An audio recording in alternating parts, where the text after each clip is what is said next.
नमस्कार मित्रों, बहुत बहुत स्वागत है आप सभी का हमारे इस चैनल में। इस वीडियो में हम सभी लोग यूपी टेट और सी टेट की तैयारी के लिए बाल मनोविज्ञान का अध्ययन करेंगे और विस्तृत रूप से इस वीडियो में बाल मनोविज्ञान का पहला चैप्टर वैयक्तिक भिन्नता का अध्ययन करने जा रहे हैं हम लोग। यदि आपको ये वीडियो अच्छा लगेगा तो लाइक ज़रूर कीजिएगा और अगर कोई सुझाव होगा तो कमेंट बॉक्स पर ज़रूर दीजिएगा। तो पहला चैप्टर अध्ययन करते हैं। पहला चैप्टर है बाल मनोविज्ञान का वैयक्तिक भिन्नता। तो चलिए वैयक्तिक भिन्नता को समझते हैं। देखिए, वैयक्तिक भिन्नता क्या होती है। हर व्यक्ति तो एक तरह से हो नहीं सकता है। तो ये प्रकृति का नियम है कि संपूर्ण संसार में कोई भी दो व्यक्ति पूर्णतः एक जैसे नहीं होगा, उसमें कुछ न कुछ भिन्नता होती है। उसी को वैयक्तिक भिन्नता कहते हैं। अब इसके अंतर्गत हम लोग स्मृति के विषय में समझेंगे। हम लोग विस्मृति क्या होती है उसके विषय में समझेंगे। कल्पना क्या होती है, कल्पना के प्रकार क्या होता है। मैकडूगल का वर्गीकरण कल्पना के आधार पर जो किया गया है उसको समझेंगे। ड्रेवर का वर्गीकरण समझेंगे। चलिए वैयक्तिक भिन्नता को देखते हैं। तो वैयक्तिक भिन्नता क्या क्या होती है तो इसके विषय में बात करते हैं। व्यक्तिगत भिन्नता के प्रमुख कारण क्या क्या होते हैं। तो व्यक्तिगत भिन्नता के प्रमुख कारण वंशानुक्रम होता है, वातावरण होता है, जाति प्रजाति व देश होता है, आयु होता है, बुद्धि और आदि। ये सब वैयक्तिक भिन्नता के प्रमुख कारण हैं। वैयक्तिक भिन्नताओं पर आधारित शिक्षण प्रविधि क्या है। तो वैयक्तिक भिन्नताओं पर आधारित जो शिक्षण विधि है प्रोजेक्ट प्रणाली है और डाल्टन प्रणाली है। तो वैयक्तिक भिन्नताओं पर आधारित जो शिक्षण प्रविधि है वो प्रोजेक्ट प्रणाली है और डाल्टन प्रणाली है। अब प्रोजेक्ट प्रणाली के जन्मदाता कौन है। तो प्रोजेक्ट प्रणाली के जन्मदाता जो हैं वो हैं किर्कपैट्रिक। तो प्रोजेक्ट प्रणाली के जन्मदाता कौन है, किर्कपैट्रिक। और डाल्टन प्रणाली के जन्मदाता कौन है, miss Helen Parkhurst. Miss Helen Parkhurst ये डाल्टन प्रणाली के जन्मदाता हैं। वहीं पर किंडरगार्टन प्रणाली के जन्मदाता को जान लेते हैं। किंडरगार्टन प्रणाली के जन्मदाता है फ्रोबेल। किंडरगार्टन प्रणाली की शिक्षा किससे दी जाती है तो खेलों के द्वारा दी जाती है। किंडरगार्टन प्रणाली की शिक्षा किससे दी जाती है तो खेलों के द्वारा दी जाती है। चलिए आगे देखते हैं।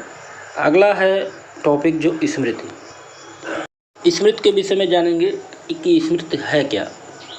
तो पूर्व समय में सीखी हुई बातों को याद रखना ही स्मृति होता है। ध्यान से समझिएगा, पूर्व समय में सीखी हुई बातों को याद रखना ही स्मृति है। एक कथन दिया था वुडवर्थ ने। अगला देखते हैं। स्मृति से तात्पर्य जो है अतीत की घटनाओं की कल्पना करना और इस तथ्य को पहचान लेना कि ये अतीत के अनुभव हैं। एक बार पुनः देखिए। स्मृति से तात्पर्य अतीत की घटनाओं की कल्पना करना और इस तथ्य को पहचान लेना कि अतीत के ये सब अनुभव हैं। इसका जो सिद्धांत दिया था मैकडूगल ने। चलिए आगे देखें। संवेदी स्मृति क्या होती है। तो संवेदी स्मृति जो होती है वो 4 सेकंड तक होती है। अल्पकालिक स्मृति की अवधि जो होती है वो 20 सेकंड तक होती है। स्मृति की सर्वश्रेष्ठ प्रणाली कौन सी है तो पहचानना है। स्मृति की सर्वश्रेष्ठ प्रणाली जो होती है वो होती है पहचानना। चलिए वहीं अगर स्मृति के प्रकार अगर हम समझेंगे तो स्मृति के प्रकार कई हैं। व्यक्तिगत स्मृति है, अव्यक्तिगत स्मृति है, अस्थायी स्मृति है, सक्रिय स्मृति है, निष्क्रिय स्मृति है, रटंत स्मृति है, तार्किक स्मृति है, सच्ची अथवा शुद्ध स्मृति है, मनोवैज्ञानिक स्मृति है, शारीरिक स्मृति है, इंद्रिय अनुभव स्मृति है। तो ये सब स्मृति के प्रकार हैं। अब स्मृति पर सर्वप्रथम प्रयोग किया था, वो किया था एबिंगहास ने। तो स्मृति पर सर्वप्रथम किसने प्रयोग किया था? एबिंगहास ने। आगे देखते हैं। अब स्मृति के आधार पर जो अंग है उनको समझ लेते हैं। स्मृति के 4 अंग होते हैं। पहला होता है सीखना, दूसरा होता है धारण करना, तीसरा होता है पुनः स्मरण करना और चौथा होता है पहचानना। तो स्मृति के कितने अंग होते हैं? 4 अंग होते हैं। सीखना, धारण करना, पुनः स्मरण करना और पहचानना। आगे देखते हैं।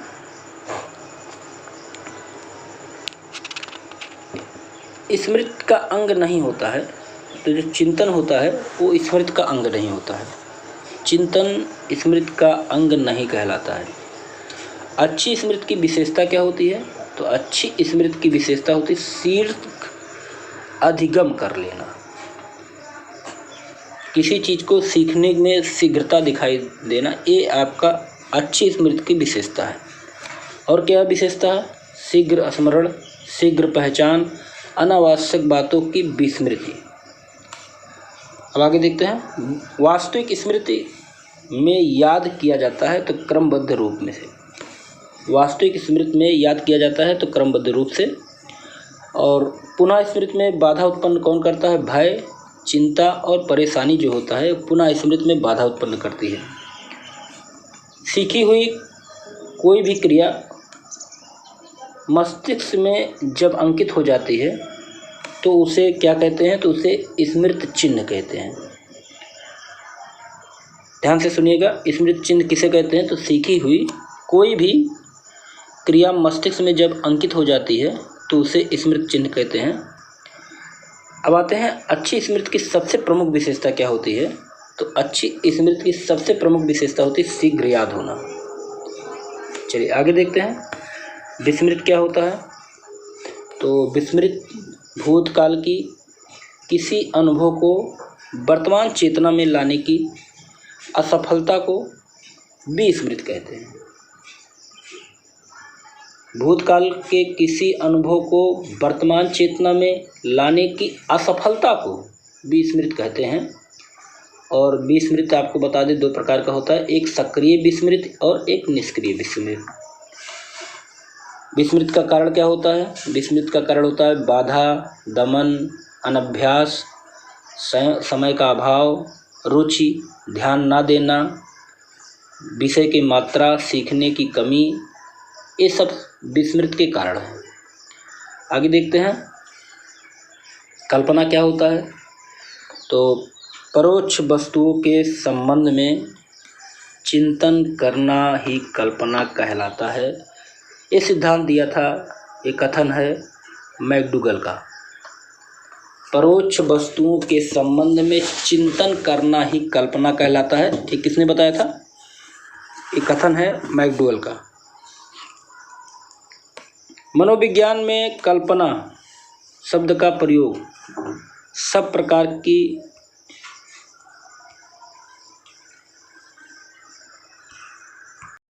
प्रतिमाओं के निर्माण को व्यक्त करने के लिए किया जा सकता है। इसको कहा था डम्बिल ने। मनोविज्ञान में कल्पना शब्द का प्रयोग सब प्रकार की प्रतिमाओं के निर्माण को व्यक्त करने के लिए किया जा सकता है, तो इसको डम्बिल ने कहा था। आगे आते हैं, कल्पना के प्रकार देख लेते हैं। तो कल्पना के जो प्रकार हैं, तो उस कल्पना का वर्गीकरण विभिन्न वैज्ञानिकों ने अपने अपने मतानुसार किया था। लेकिन 2 प्रसिद्ध मनोवैज्ञानिक, कौन? मैकडूगल और ड्रेवर। मैकडूगल और ड्रेवर का वर्गीकरण आप समझिए। मैकडूगल का वर्गीकरण जो कल्पना का है, उन्होंने कल्पना को 2 भागों में बांटा है, पुनरुत्पादक कल्पना और उत्पादक कल्पना। पुनरुत्पादक कल्पना और उत्पादक कल्पना। वहीं पर उत्पादक कल्पना को 2 भागों में बांटा है, पहला रचनात्मक, दूसरा सृजनात्मक।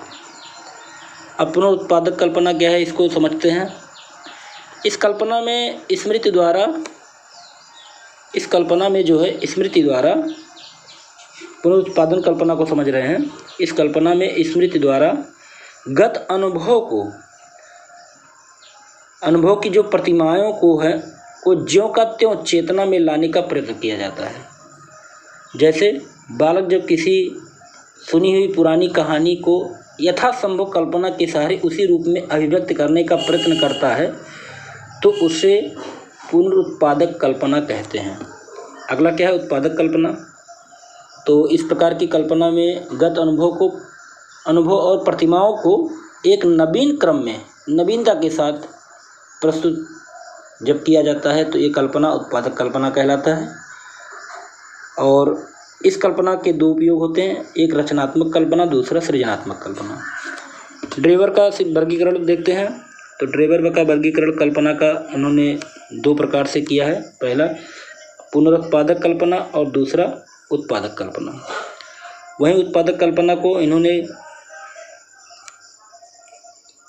ग्रहणात्मक कल्पना या आदानात्मक कल्पना और सृजनात्मक कल्पना में व्यक्त किया है।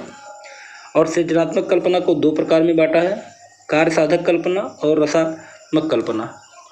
और वहीं पर कार्य साधना कल्पना को विचारात्मक या सैद्धांतिक कल्पना और व्यवहारिक कल्पना में बांटा है। और रसात्मक कल्पना को दो भागों में बांटा है, कलात्मक कल्पना और मन तरंगी कल्पना। तो ये कल्पना के प्रकार हो गए। और मैकडूगल का वर्गीकरण और ड्रेवर का वर्गीकरण कल्पना का जो किया गया था उसको समझे। आगे देखते हैं। आगे कुछ सिद्धांत हैं, उसको देख लेते हैं। तो वैज्ञानिक न्यूटन का गुरुत्वाकर्षण शक्ति का सिद्धांत जिस कल्पना पर आधारित था वो कौन सा था? वो सैद्धांतिक कल्पना था। न्यूटन ने गुरुत्वाकर्षण की शक्ति का जो सिद्धांत दिया है वो कल्पना किस पर था? सैद्धांतिक कल्पना पर था। कवि कविता की रचना करता है तो किस कल्पना के आधार पर? सृजनात्मक कल्पना के आधार पर। शिक्षक किस कल्पना के आधार पर शिक्षा प्रदान करता है? तो पुनरुत्पादनात्मक कल्पना के आधार पर शिक्षक जो होता है उस कल्पना को मूर्त प्रदान करता है। अगला क्या है? दीवा स्वप्न में कल्पना करता है कि मुझे लॉटरी में 1 लाख रुपए मिल गए हैं। यह किस प्रकार की कल्पना है? तो मन तरंगी कल्पना है। दिन में स्वप्न आता है कि मुझे लॉटरी में 1 लाख रुपए मिल जाएंगे और मैं उस 1 लाख रुपए से गाड़ी खरीदूंगा। ये सब क्या है? मन तरंगी कल्पना है। सृजनात्मक कल्पना क्या है? सृजनात्मक कल्पना क्या है? दो प्रकार के होते हैं। पहला होता है कार्य साधक कल्पना और दूसरा होता है रसात्मक कल्पना। तो सृजनात्मक कल्पना दो प्रकार का होता है, कार्य साधक कल्पना और रसात्मक कल्पना। तो ये हो गया। इसके बाद एक टॉपिक और बच रहा है, वो बच रहा है कि ध्यान और रुचि में क्या अंतर होता है। तो ध्यान मन की वह क्रिया है जिसमें मनुष्य अपने मन को अधिक पदार्थों से हटाकर एक पदार्थ पर केंद्रित करता है। इसको जरा सुन लीजिएगा, ध्यान क्या होता है। तो ध्यान मनुष्य की वह क्रिया प्रतिक्रिया होती है जिसमें मनुष्य अपने मन को अधिक पदार्थों से हटाकर एक पदार्थ पर केंद्रित करता है। और रुचि क्या होती है? तो रुचि जो होती है किसी व्यक्ति के किसी वस्तु के प्रति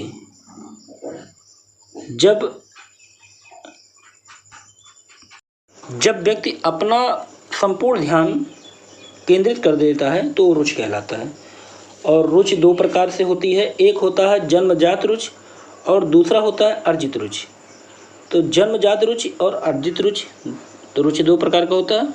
तो यहाँ आपका पहला चैप्टर समाप्त होता है, वैयक्तिक भिन्नता। अब इसके बाद अगले वीडियो में हम लोग बाल मनोविज्ञान का दूसरा चैप्टर अध्ययन करेंगे, बाल विकास को प्रभावित करने वाले कारक। तो आपको ये वीडियो कैसा लगा? अगर अच्छा लगा हो तो लाइक और सब्सक्राइब जरूर कीजिएगा। अगले वीडियो में पाठ 2 बाल विकास को प्रभावित करने वाले कारक का अध्ययन करेंगे।